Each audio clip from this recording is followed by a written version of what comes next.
Yeah, it's been some time since the initial start of Project E46 M3 V10. One eternity later.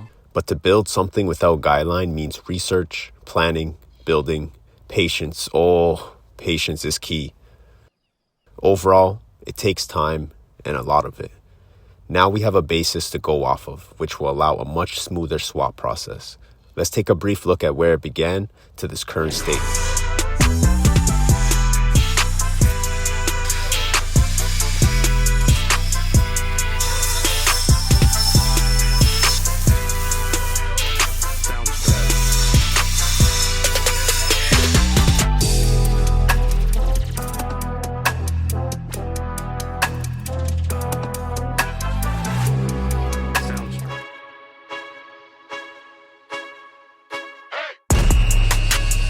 Back with the E46.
The finale is now.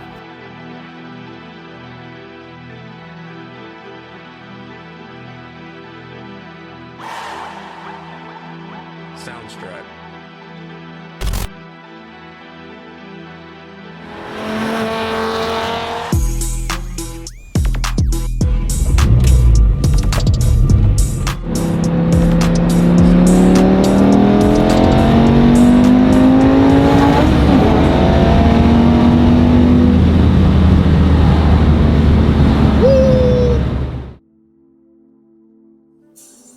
I'd say now that we're looking at the full picture here with the car complete, some of the main challenges were physically fitting the engine in, along with like making sure some of the components worked with this new engine that's in this chassis. The steering shaft, working with the stock subframe, and making sure all of our angles and stuff were correct. The actual fitting of the engine and everything, I'd say more of the electrical stuff.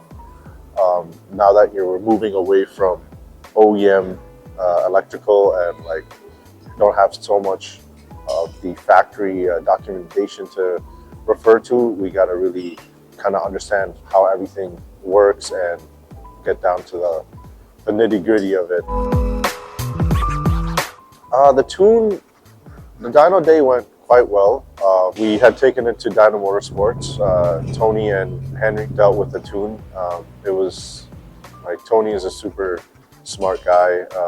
He knows what he's doing. In terms of this engine, this was his first S85 that he's tuned, but with his knowledge and background, it was a piece of cake for him. I mean, like, he set all the fueling tables, all the ignition tables, and with all the vanos that has to be tuned on this engine, it was pretty much all went flawlessly.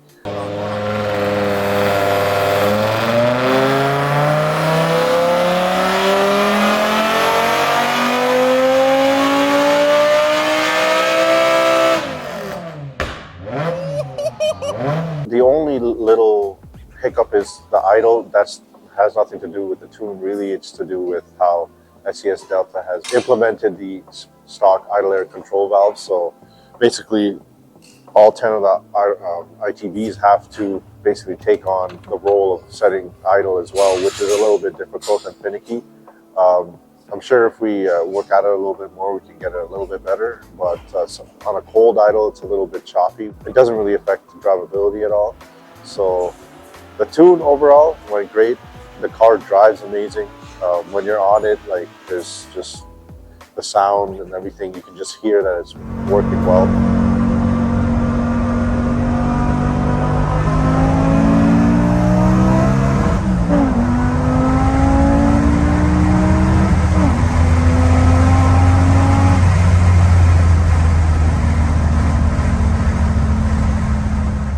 With builds like this, there's always some little things to tweak here and there. The tune process went fantastic. It went well. I couldn't be happier.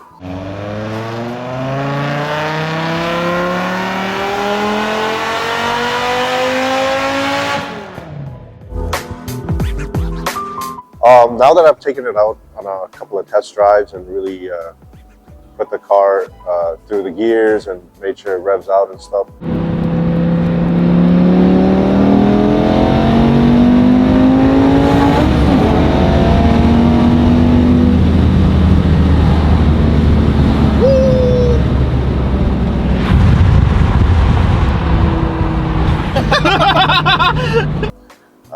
I'd say it's absolutely amazing.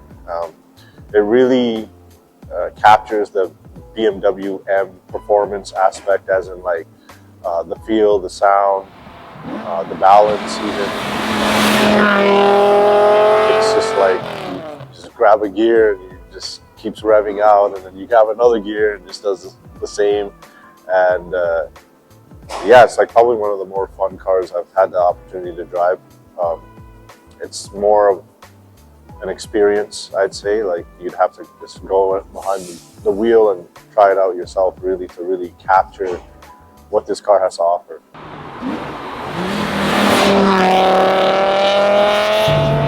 Some small adjustments, but otherwise, overall, it's feeling like a good car. Soundstripe.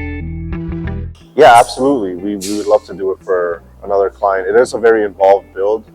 Not the easiest thing to do, and the E46 chassis being an older chassis, you know, there's a lot of other components to worry about. Like even this car, we've basically gone through the whole car, and whatever seals were leaking, whatever boots were ripped or bushings needed to be changed, they're all taken care of.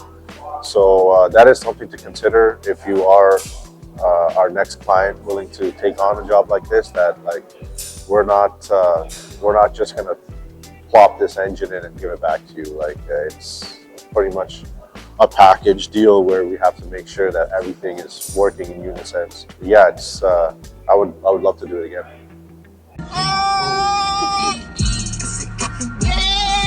All right, guys, thanks for tuning in to our little bit of a build series on the E46 V10. Stay tuned. We got another one lined up. It's in the works, and if you like stuff like this, you're gonna love what else we have to offer.